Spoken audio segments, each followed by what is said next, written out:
Assalamualaikum warahmatullahi wabarakatuh. Perkenalkan, nama saya Ahmad Dafir dan Syakura dengan NIM 2511112143 dari Fakultas Kedokteran Gigi Universitas Lambung Mangkurat. Jadi hari ini saya akan menjelaskan materi tentang reproduksi pria.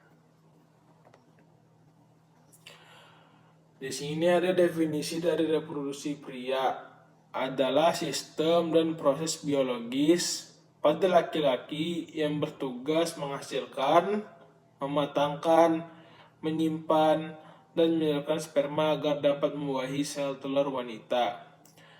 Di dalamnya ada jaringan organ, kelenjar, dan hormon yang bekerja seperti orkestra kecil.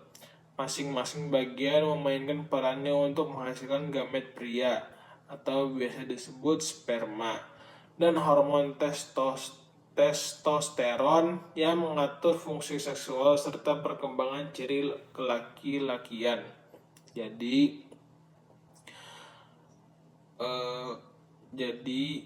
jaringan organ itu dan juga kelenjar dan juga hormon itu bekerja sama untuk menghasilkan sperma dan juga hormon testosteron yang sangat krusial bagi tubuh seorang pria, yang dimana sperma itu berfungsi untuk melakukan pembuahan pada sel ovum atau biasa disebut hubungan seks yang nantinya menghasilkan janin atau bayi.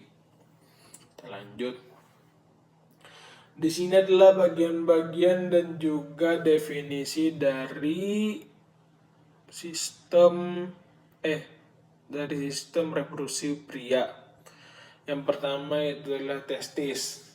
Testis adalah tempat produksi sel sperma. Di dalam testis juga terdapat sel Leydig yang berfungsi untuk menghasilkan hormon testosteron. Yang kedua yaitu adalah skrotum. Skrotum adalah kulit luar yang membungkus testis. Fungsi dari adanya skrotum adalah untuk menjaga suhu testis agar tetap stabil. Nah, jadi di sini skrotum itu dapat melakukan pergerakan yang sangat unik, yaitu mengerut dan juga melebar. Nah, kalau kondisi mengerut itu saat tubuh kita kedinginan, yang dimana nantinya skrotum akan melakukan penyempitan ke dalam tubuh dan juga mengecil. Dan juga jika kita kepanasan itu skrotum kita akan melebar dan mengalami peluasan pada skrotum kita. Kita lanjut, yaitu adalah penis. Nah, penis ini adalah merupakan alat kopulasi pada pria. Kopulasi itu adalah baik saat kita melakukan penetrasi pada wanita. Penis juga merupakan organ reproduksi luar pria. Pada penis terdapat gland penis, preputium, dan korpus penis. Nah, penis itu bukan hanya untuk melakukan penetrasi, juga melakukan ekskresi, yang dimana urin dikeluarkan melalui penis kita. Kita lanjut, yaitu adalah epididymis. Epididymis adalah tempat mematangkan sperma. Sebelum ejakulasi, sperma perlu disimpan dan dimatangkan dalam epididymis. Nah, jadi sebelum kita melakukan ejakulasi itu, sperma kita dikumpulkan selama kita tidak mengeluarkan sperma atau ejakulasi, yang dimana sperma akan termatangkan dalam sana. Kita lanjut, yaitu adalah vas deferens. Vas deferens adalah saluran panjang pada sistem reproduksi pria yang menghubungkan antara epididymis dan uretra. Dan vas deferens berfungsi untuk menyalurkan sperma. Kita lanjut, yaitu vesicula seminalis. Vesicula seminalis adalah organ yang berfungsi untuk menghasilkan fruktosa.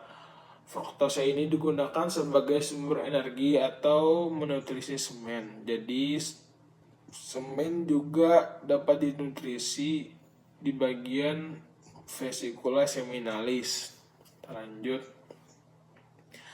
Nah, di sini adalah terdapat kelainan pada alat reproduksi pria. Yang pertama adalah orkitis. Orkitis adalah peradangan pada area testis yang disebabkan karena adanya virus atau bakteri.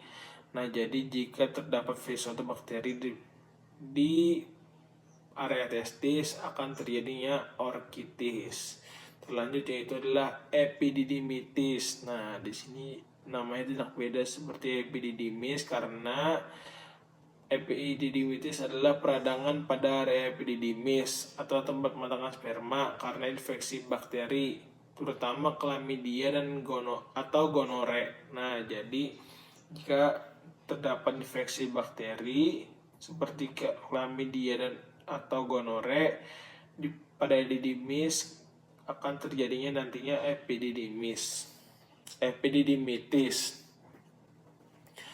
Nah, di sini adalah tips untuk mencegah bagaimana kita dapat menjaga kesehatan atau kebersihan dari alat reproduksi kita sebagai pria. Yang pertama itu adalah gaya hidup sehat.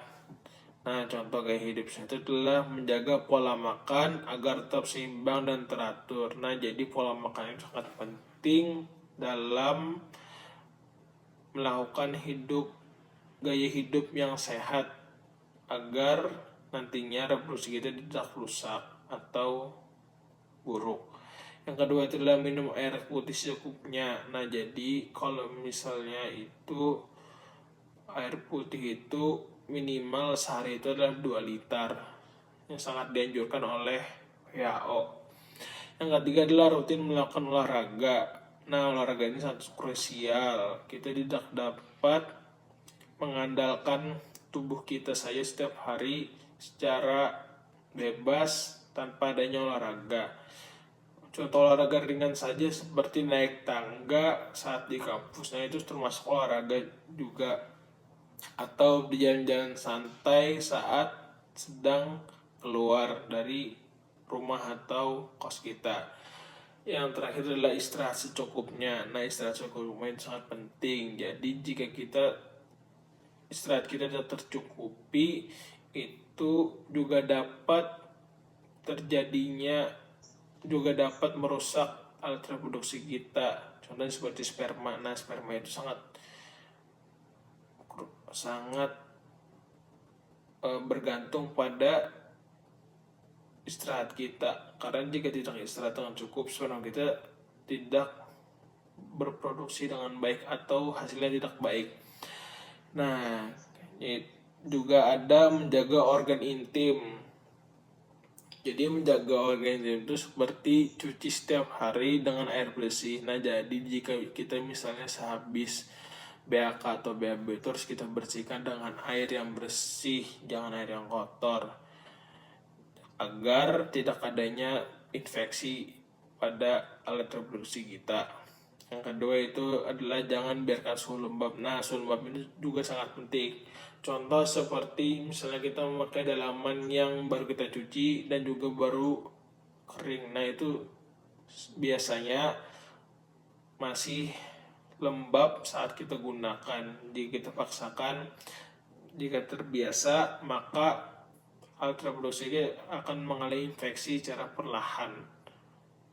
Yang terakhir itulah menggunakan pakaian dalam yang baik. Nah, seperti yang tadi, menggunakan pakaian dalam yang baik itu sangat penting. Contoh seperti jika misalnya pada wanita juga sama, jika kita menggunakan pakaian dalam yang ketat itu akan menekan alat reproduksi kita dan tidak bersifat baik pada tubuh kita. Ya, sekian dari saya. Mohon maaf jika ada salah kata dan juga kekurangan dari penyampaian materi saya karena saya belibet. Sekian, wassalamualaikum warahmatullahi wabarakatuh.